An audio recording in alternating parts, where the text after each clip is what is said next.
what I'm doing here either. I remember Dad said he'd punch out anybody that said, you know, made him try to speak or preach or something. And when he first went to college, you know, religion wasn't his thing. I have recollections of him talking about that. I also remember it was probably, I don't know, might have been 67 or 1968, sitting on the front row. I was drawing pictures of motorcycles and boats, and Grandpa Armstrong was up there, and he was telling us we were on the gun lap. It's like, Melanie said, what's the gun lap? I said, well, that's when they shoot the gun, and you got one more lap to go in a mile or 2 miles or whatever. Well, I don't even know if we're on the gun lap yet.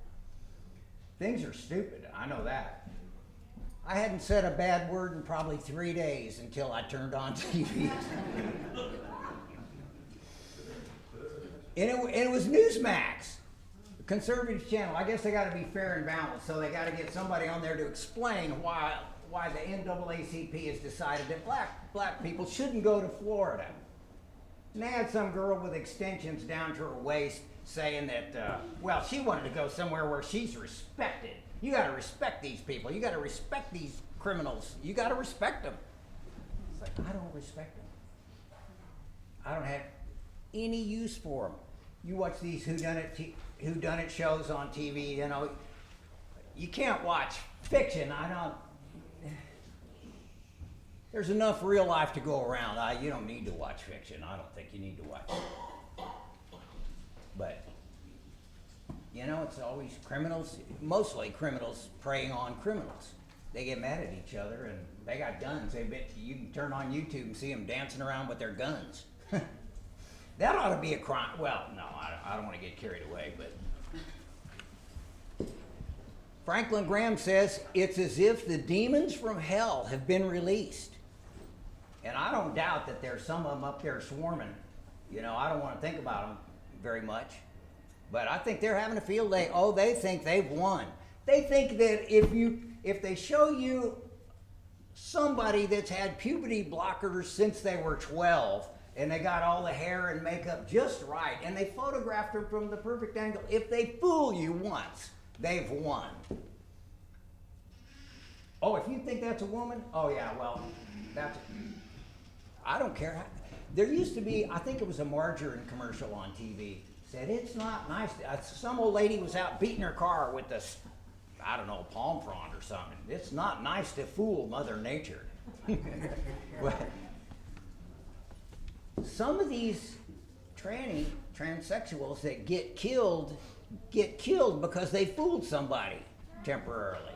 And it's like, you don't want to be there when somebody finds out the truth. I mean, that ain't going to be pretty.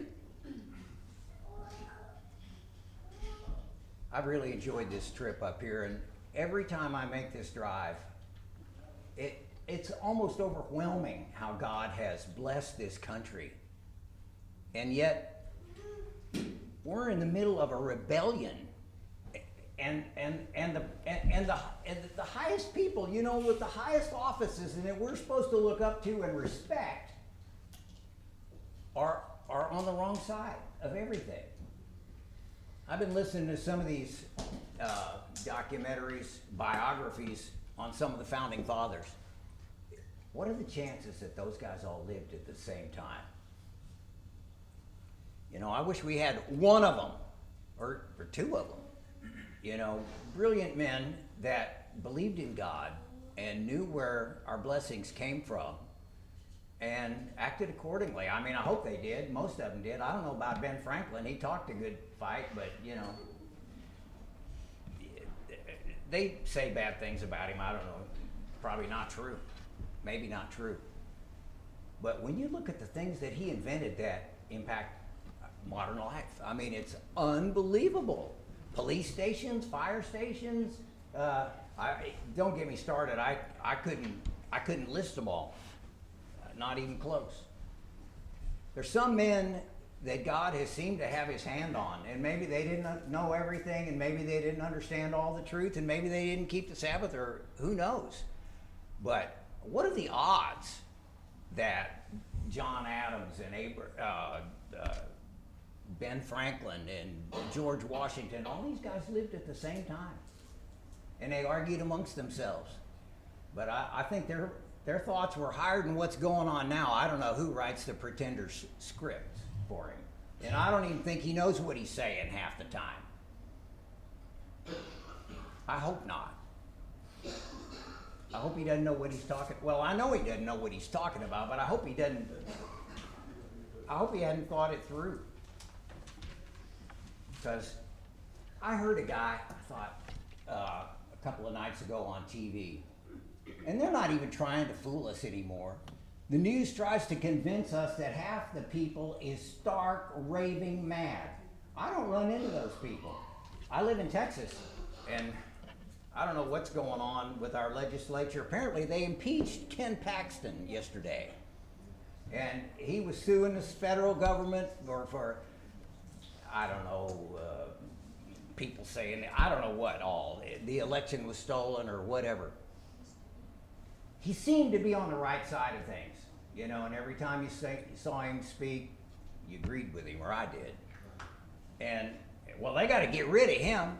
They got to get that guy out of there. And I hope this is not true, but they're saying that a lot of Democrats have donned the Republican badge to run for office so that they can be on the Republican side when they do their deeds.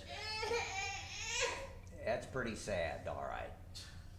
I don't blame you a bit for crying. I can't even tell you what a blessing it's been for me to be able to travel with my kid and grandkids and Melody. And Michael has made me so proud. And can you imagine? I mean, my dad never saw this coming. He never saw Michael coming. He never saw me coming. And neither did I. I remember did I already say this? Dad said he'd punch somebody out if they ever tried to make him preach. Yeah. I heard him say that, so it's on the record. You can probably find it. You know, you watch, if you dare turn on TV, you think the world's gone crazy. It's like, am I the only sane person left? And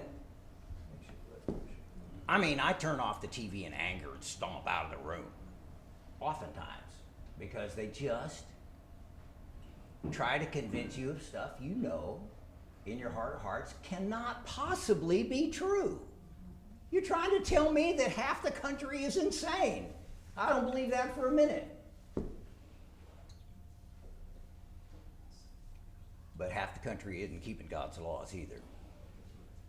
And, you know, Franklin Graham said the demons from hell had been unleashed, and they, you know, it's going to get a lot worse. When the demons from hell are released, I think we're going to know about it. And several main points of prophecy haven't been fulfilled. We're going to have a pope, and I don't think it's Francis. So, you know, I didn't like him anyway. Little Lord Fauntleroy. But I think we're going to have a mean one before it's over with. And you know, I can't imagine that the world is going to take the mark of the beast. What's the mark of the beast going to represent? Drag queens? I mean, what? In my experience, these drag queen shows were comedy. They were intended to be comedy. And I mean, in the old movies when somebody, you know, Dean Martin, or no, Jerry Lewis, who did some, Jack Lemmon and Tony Curtis. Marilyn Monroe was the only good thing about that.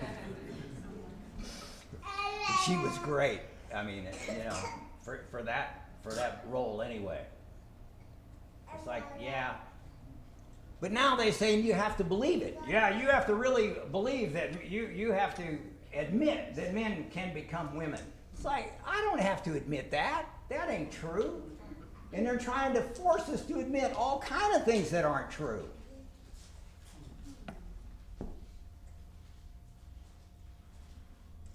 Nobody's forcing them to admit what is true.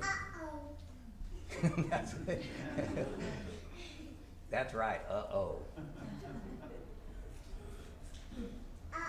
So I'm beginning to think that, you know, the mark of the beast may be everything that we detest. And I don't know how they're going to foist it upon us. Victor David Hanson, I love that guy. And I like to hear him speak, and I think he's brilliant. And I think he has a lot of good things to say. But they can be crazy if they want to. Just don't make us be crazy. We're not going to be crazy. You know, and at some point we're probably going to have to stand up and say, no stinking way. We're not going along. You know, shoot me. Don't do it any other way. I want it to be painless. But that ain't going to work. I mean, I don't think anybody in this room, and a lot of you have been here a lot of years consecutively, and I guess we missed last year on account of another bunch of hooey, I think. But I've lost faith in our institutions. Occasionally I listen to a Donald Trump speech because I want to think about the CIA and the FBI and the NSA and Homeland Security being all fired. I want them all wiped out. That clown show at the airport, I mean, there's a lot of reasons I'm not flying. And I don't care if I never fly again. Really, I don't. I need to go to California, but I'd just as soon drive and take whatever time that takes, because I might say something that'll end me up in TSA jail at the airport. Mother'd say, Mark.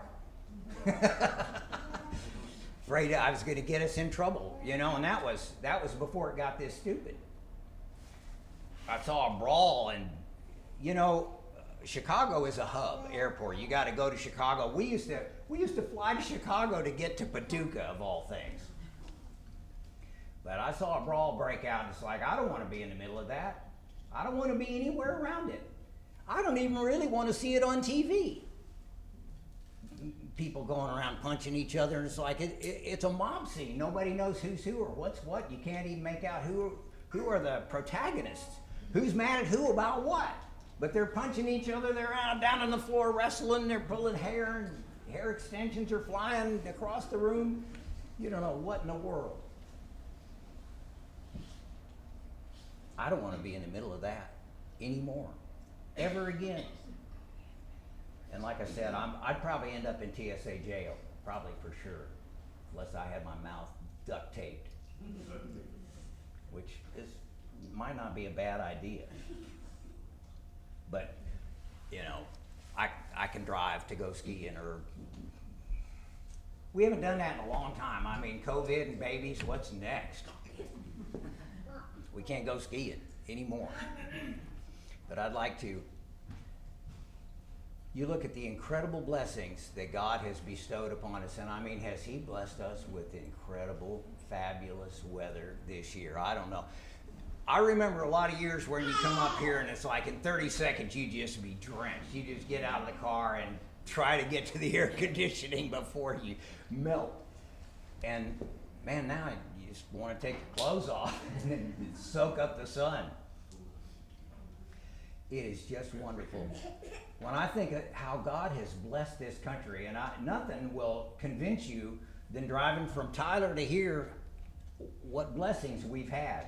I mean, the agriculture and the abundance is just mind-boggling. And that's only what you can see from the road. Imagine, you know, I've flown over it before, and I mean, you look down and you say, man, what in the world? And I've been to other countries, you know, they may want to make it sound glamorous. It ain't glamorous. You know, if you have to go overseas, or if you've spent time in the Middle East or anywhere on earth, boy, there's no place like home, is there? God bless this place like no place else. And I think for good reason. And I think that our founding documents are sound. And this separation of church and state, now they've got religion, you know, pushed out of out of the textbooks and off the chart. You know, you can't say anything about God. You can't say anything about religion. You know, we're all secular now. Well, that omits the most important part, doesn't it? I think it does. You can't teach creation. You can't teach Israelites. I mean, I keep saying, sometimes I say, people are all caught up about slavery, and they don't know we were slaves before they were. And that took miracles, didn't it? It took a lot of miracles for us to be here. And I respect our founding fathers. Maybe God hadn't opened their minds, or I think either they're going to be inducted or they're going to get a chance, and I think they're going to worship God when they get the chance. And I think that's a beautiful thing. Thank you all for coming. I know it's not cheap, and I know it's not easy, but for all of you to be here is a beautiful thing. And I'm sure that God is looking down from heaven and saying, those people are keeping my feast. It's like Franklin Graham. He seems like a reasonable guy. I don't know, but I kind of like him. I didn't like his dad too much, but, they still play him. But I don't know why they can't understand, this shall you do throughout your generations forever. That's why they don't want you reading the Old Testament, I guess. All that was all done away. Yeah. It's just so silly. In Ambassador College, they taught, I am the same yesterday, today, and forever. What is that? What is there to misunderstand about that? There's not much that you can misunderstand about it. For God's laws are immutable, and I'm happy that we're here. It says, if you know these things to do them, happy are you. And I don't think the world's all that happy. Even when they're having fun, they're not that happy. But we are. Thank you, Mike. And I'm so glad to be here with all of you. And I'm sure you're glad to be here too. Thank you all for coming.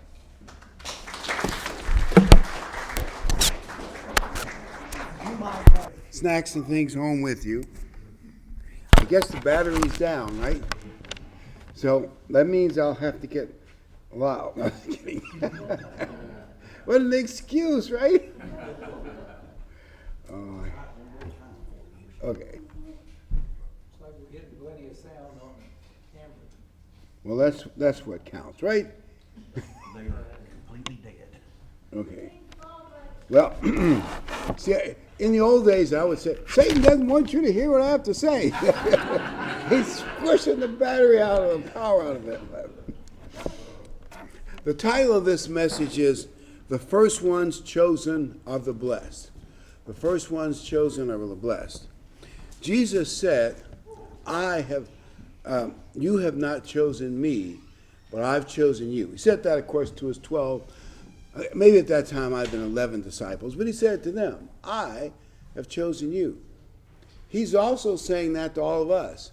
Jesus has chosen us. And I'm sure each of us could go back into our family and say there were more charismatic, talented, etc., people than us. So it's not a question of the best and the brightest. Paul made that clear. But regardless, God has chosen us. We're very blessed. What a calling. I'll just go through a few examples. Sometimes being first can be a great thing. Ray Kroc started what we call the modern franchising concept around some brothers' restaurants in he involved with them earlier, but the official franchising date is 1955. And the McDonald's franchise, others have copied the concept. If he were alive today, he's passed away, unfortunately, he'd be worth $18 billion because he got in early. And there are many other investments, things. If you got down early at the foundation, you would be rich.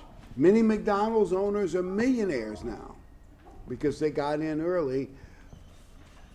That may be true of Elon Musk stock, but I'm not sure of that. I guess all that's yet to be decided, but he has had some great years. Another story was a Hollywood producer who was pretty good. Told, we have this space opera series of books, complicated story. We doubt you can really make a movie hit out of it, but we want to try it. It's called Star Wars. And they said, well, we can't pay you what it's worth, but we'll give you royalties on the toys generated by the movie. Yeah, it's probably not going to be worth much, but it'll be a little bit of a bonus. Do you realize Star Wars toys overwhelmed the movie? I remember because the movie came out a couple years after my oldest son was born. And I remember the kid next door, Rylan. I think it had to do with the divorce. But Chuck says, look, I don't hardly have any Star Wars toys. And my best friend Rylan next door has everything. I didn't believe him. We went over to his house. They had an extra bedroom with nothing but Star Wars toys. His mom spent a fortune. It was so bad, you literally had to go into a toy store, make a deal with them, pay extra, and then you go in the back room and they give you the Star Wars toy in a bag. If they put it on the shelf, it would cause some kind of buyer panic. I know you're hard to believe this. It's 1978, 79, or years like that. I don't get the exact year. I said, wow. He made, and this is a few years ago, Lucas made over $500 million on the toys because he got in early. Now, others have copied the idea, but it's become less and less profitable. You know how those things go, because he got in first. Do you realize that their victories, financial and otherwise, are nothing compared to be on the foundation of God's family for all eternity? Those men have passed away. I mean, I'm happy they made a fortune, but he can only eat one steak at a time. Do you realize that when you're a spirit being, you'll be forever young? You'll never have to worry about anything? Think about it. You'll be in God's family, I assume glowing and flying and whatever, you know. You could defy the laws of physics, at least as we know them now. You'd be bulletproof. I mean, wow. Just by being first. Nothing compares to that, nothing. We should be so thankful for what we have. Now I'm going to read Revelation 20, verse 5 and 6. This is the main scripture, but there are others. Revelation 20. This is the beginning of the millennium. Christ has just taken over the world. And maybe that's only 12 years away, 10 years away, 20 years away. Who knows? So we're not setting dates, but it's out there somewhere. But the rest of the dead did not live again until the 1,000 years were finished. In other words, there's another resurrection. 1,000 years will pass between our resurrection of the saved and the resurrection of the rest of the world. We get a 1,000-year head start. Think about that. 1,000 years as a baby God before anybody else gets in the ball game. Anyway, this is the first resurrection. Blessed and holy. I'm going to emphasize those words. Blessed and holy are those in the first resurrection. In a way, obviously we have to thank God and His grace, so I'm giving Him all the credit. But in a way, it does make sense. Who has the harder hurdle? The people who start something, right? Like Mark mentioned the founding fathers, how fabulous they were. You know, think about it. John Adams, and Alexander Hamilton, and Thomas Jefferson, and Monroe. And I'm probably forgetting a couple of the other big names that you come up with, and Washington, and Knox, and a bunch of them. Those men were giants. And what they did was tough. It wasn't like the King of England said, okay, that's fine. As they said, they risked their lives and their fortune. A lot of them lost fortunes and died. And you know, that was a tough war, by the way. Tough one, the American Revolution. And you know, one thing, everybody's running. I heard this guy on TV. He was talking about the public school. They asked, and a lot of them were college students, been to high school. What do you know about George Washington, the founder of America? Oh, nothing. We didn't even know he was the first president. All we know is he owned slaves. What? How can you be an American and not understand George Washington? You don't even know the story. I mean, now, I just want to say one little thing about Washington, and I'll get back to the subject. You realize the tough road. When he took over the American Revolution, Britain was a superpower, the British Empire.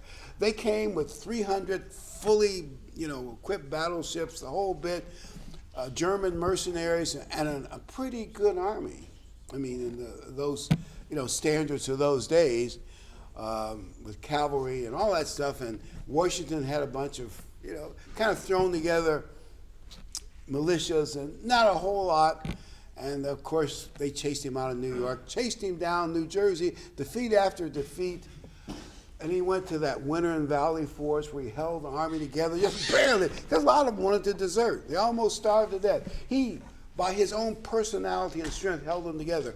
And then in Christmas, he launched a Christmas attack where they crossed the Delaware at night, dragging the cannons through the icy snow. You get the picture, surprising the British mercenaries.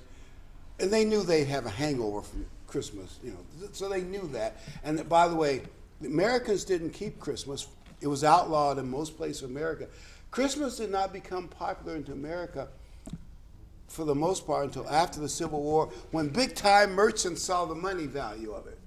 So they weren't, actually the Puritans who started most of America were very religious. We might not agree with every doctrine, but they thought they knew the Bible. They were so Bible-oriented, well, compared to the day, it would be laughable. Anyway, when he won that victory, it shocked the British.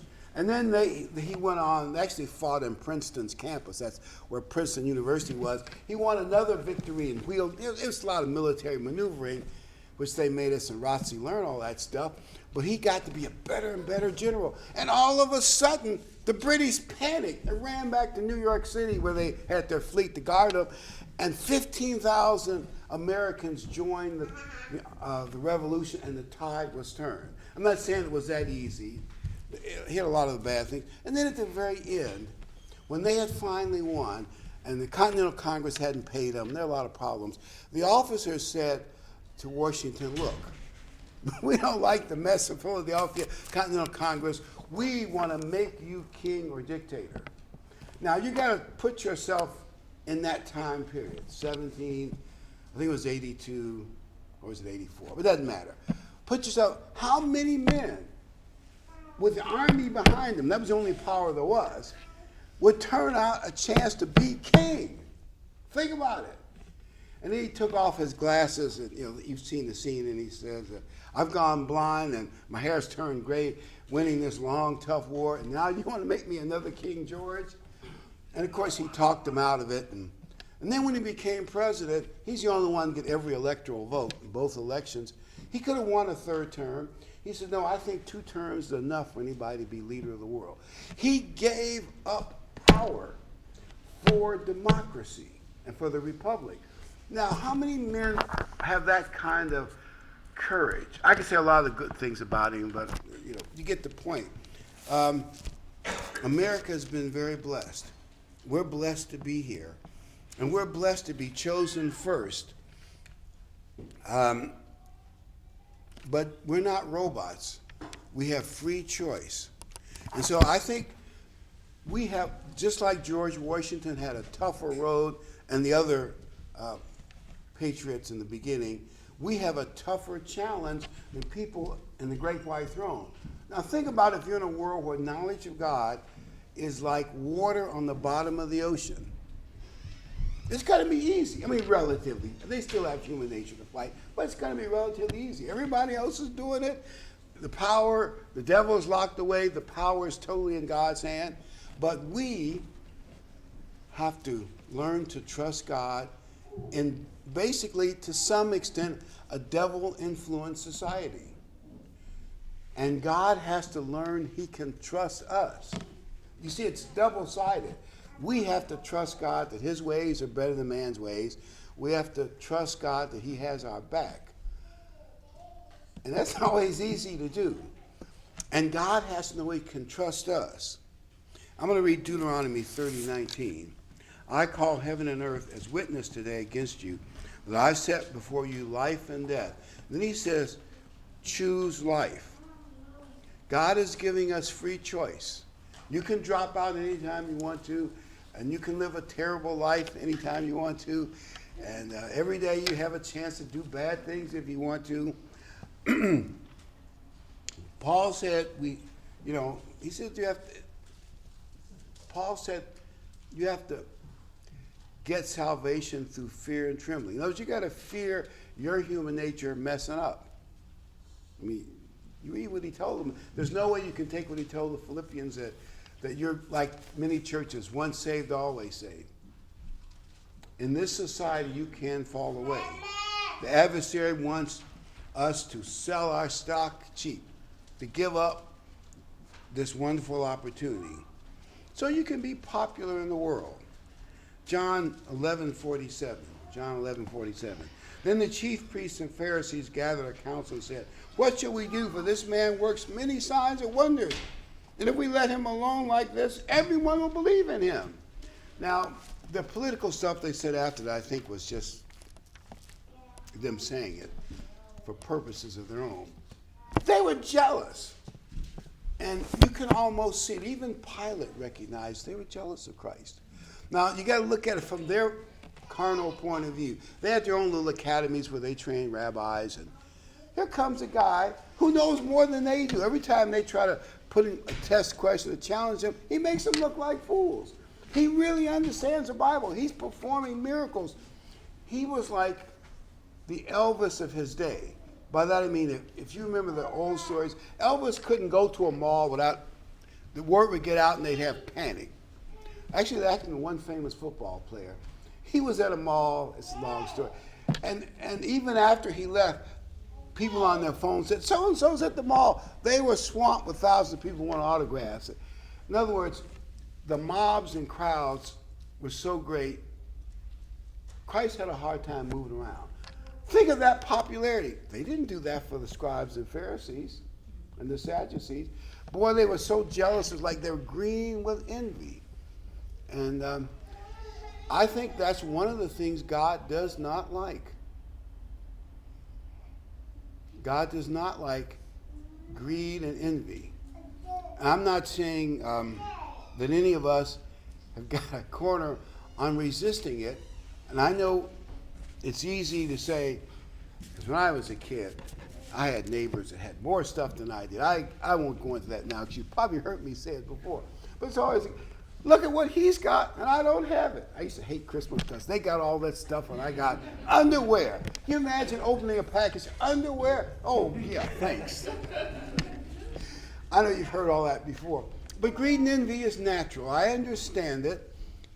I think my folks moved to get me in a better school district, but they also put you next to a guy whose kids had, well, looked to me like he had everything. That's maybe an exaggeration. But the point I'm making is, greed and envy is natural, but God wants us to fight it, overcome it. He doesn't want a lot of backstabbing and envy in his kingdom. I'm going to go to Isaiah 14:12, but you can see the same thing in Ezekiel 28. Isaiah 14:12. How you are fallen from heaven, O Lucifer, son of the morning. How are you cut down to the ground? You have weakened the nations. For you've said in your heart, I, that is Satan, Lucifer, I will ascend into heaven. I will exalt my throne above the stars. That means the other angels of God. You see that, I'm just trying to imagine it. It's possible Lucifer might even have been the number one angel among the top three. But whether he was or not, he was up there close to the throne of God.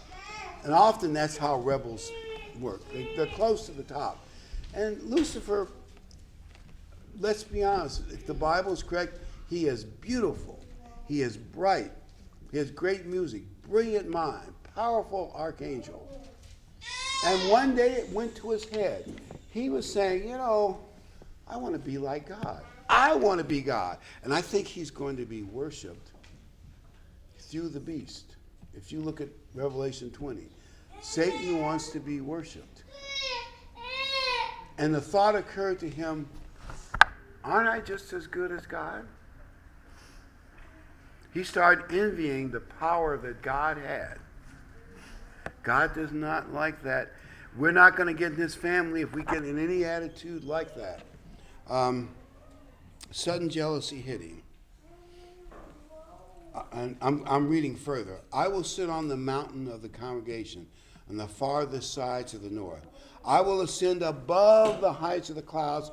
I will be like the Most High. God is never going to have anyone in his family that has those kinds of attitudes.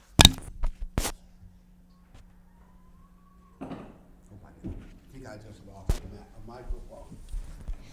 Get it back up here. But God is not going to have that kind of attitude in the kingdom where, you're jealous. Remember when Christ said the meek and the humble will inherit the earth? God wants humility. God's never going to be betrayed again. People at the top level, us, will have learned in this world to resist those kinds of things. Because that's what you need to be at the top of God's family. People who've learned to be humble, to cooperate with other Christians. Paul says a lot of things in his epistles about how they should cooperate with one another. And I've heard this from several people who gave us a hard time. God, and they don't, well, they won't go into detail. They said, God personally has told me this or that. I don't care what you say. And whatever little idea and thing they wanted to do that we were saying, no, we can't do that. God has told me this. And they weren't going to cooperate with anybody. We have to learn to put a check on our ego and resist jealousy. Make wise choices. For instance, Saul as high priest. Now, God gave Saul a number of tests which he failed. But one of the big ones was Samuel told him there was a big army of horrible, tough Philistines camped like a mile away. Two armies are all set in their base camp ready to fight. And the Philistines were there, and they didn't attack. They had greater numbers, and Saul, with his small army, was worried about it. And Samuel said, well, look, you want a blessing from God? I'll come and make an offering, and I'll be there within a week. Well, time was going. The Philistines are going to attack at any minute. He did not, and Samuel hadn't come. So Saul said, I will take over the job of being the high priest. And he made the offering, did all that stuff. As soon as he finished, here comes Samuel. And Samuel said, God was testing you. You failed the test. And I think I understand why God says, he said to the kings, you only have a certain amount of power over what we would call secular, administrative, military things, but not over the temple and the sacrifice. That's God's bailiwick through the high priest system. God did not like that. Samuel's sons took the ark as like a military thing, and they died. God didn't like that. Hezekiah was a very, very successful king, and it went to his head.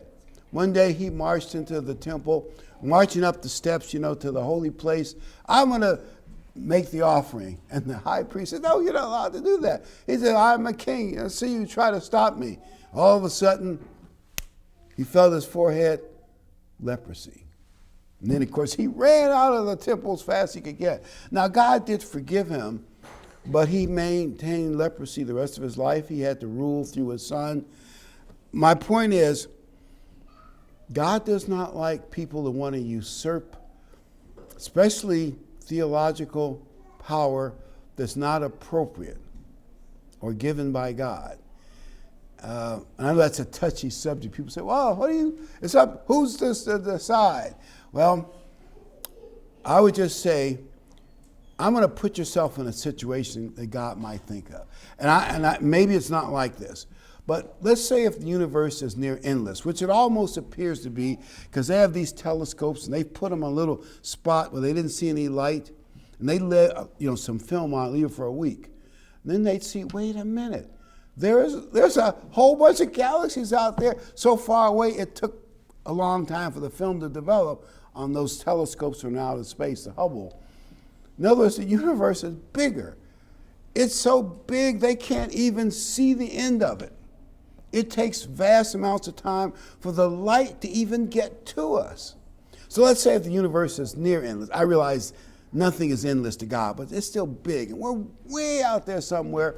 And we're, kind of like leading a group of angels and spirit beings doing something.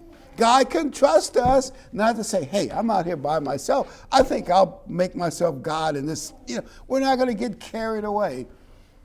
Now is the time to prove to God that you trust him and he can trust us. Because Pentecost is all about getting the power of God. We want to use that spiritual power to help us trust God. His ways are best. For him to know that he can trust us. Because I think that's really what's important. And in the military, they say this, at least some people say it. You really never know a man to give him some power. Let's say one soldier sucks up to the officers and he says, okay, I will make you squad leader or whatever. They got little things they do. All of a sudden, he's got 4, 5, 6 guys that got to obey him. A lot of times they do a good job. Sometimes they turn into a little tyrant. The guy couldn't handle the test. You see what I mean? You thought you knew him because, he knows how to suck up to those further in the chain, but people below him, well, it's a whole new ball game. And so what God is saying is, make wise, humble choices. And I want to tell a story about making decisions. The stewardess is on this airplane, and they're on the tarmac, hopefully getting ready to roll out and take off. And she says to them, we're heading back to the terminal. Sorry, they've been sitting there for an hour waiting to take off, and they go back. And then they stay a short while, and then they go back out the tarmac. And so the guy asked the stewardess, well, what was all that about? What was it all about? She says, well, the pilot thought he heard an odd noise in the engine. So we had to go back, to the terminal. We got a new pilot.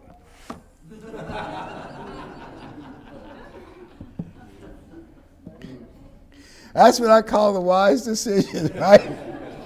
We got a new pilot.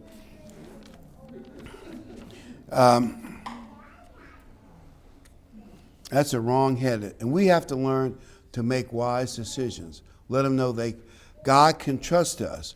Romans 8:16. The Spirit himself bears witness with our spirit that we are the children of God.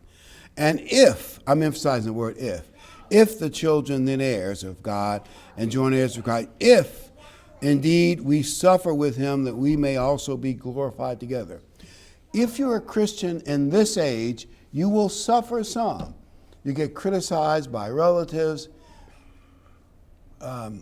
People will tell you, well, you could apply for chairman of the department, but that means you got to go to a lot of Saturday meetings. I won't go into this and that. And all of a sudden, you don't want that hassle. Or maybe you've had to give up other things, or you lost a good friend. What do you mean that, you no longer want to keep Christmas or whatever, or even some get mad over Halloween. There are people that get mad when you tell them what you won't eat. What do you mean?